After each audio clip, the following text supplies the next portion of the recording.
പ്രിയ സുഹൃത്തുക്കളെ നമസ്കാരം.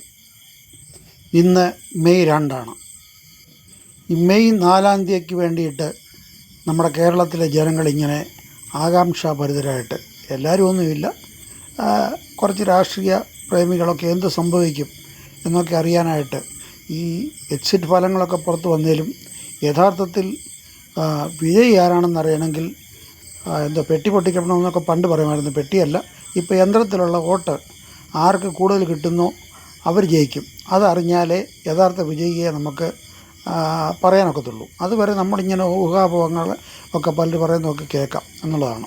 അപ്പോൾ ഞാൻ പറയാൻ വരുന്നത് ഇന്ന് നാളെ മെയ് 3, പിന്നെ മെയ് 4. ഈ മെയ് 4 ആണ് നമുക്ക് ഈ റിസൾട്ട് അറിയുന്നത്. ഒരു 11-12 മണിയാകുമ്പോഴത്തേനും നമുക്കെല്ലാം അറിയാനൊക്കും. പക്ഷേ ആ മെയ് 4 ഒരു പ്രത്യേകത ഉണ്ട്. ആ മെയ് 4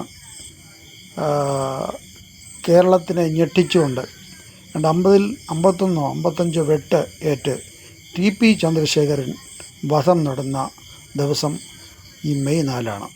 2012 മെയ് 4 TP ചന്ദ്രശേഖരൻ വധിക്കപ്പെട്ടത്. പുള്ളിക്കാരനെ ഇത് ഞാൻ പറയാതെ എല്ലാവർക്കും അറിയാവുന്ന കാര്യമാണ്.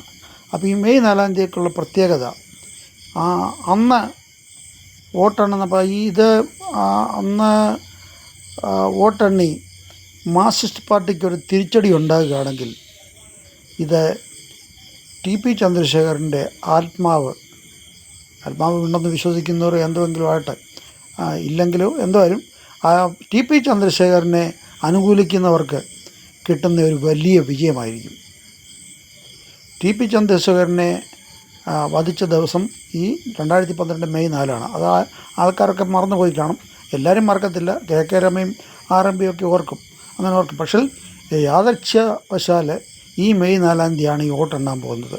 അന്ന് എന്ത് സംഭവിക്കും എന്ന് അറിയാനായിട്ട് എല്ലാവരും കാത്തിരിക്കുകയാണ്.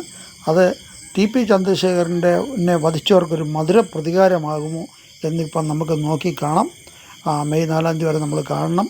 അപ്പം TP ചന്ദ്രശേഖരന് ഒരിക്കൽ കൂടി അഭിവാദ്യം അർപ്പിച്ചുകൊണ്ട് ഞാൻ ഉപസംഹരിക്കുന്നു. നന്ദി, നമസ്കാരം, ജയ് ഹിന്ദ്.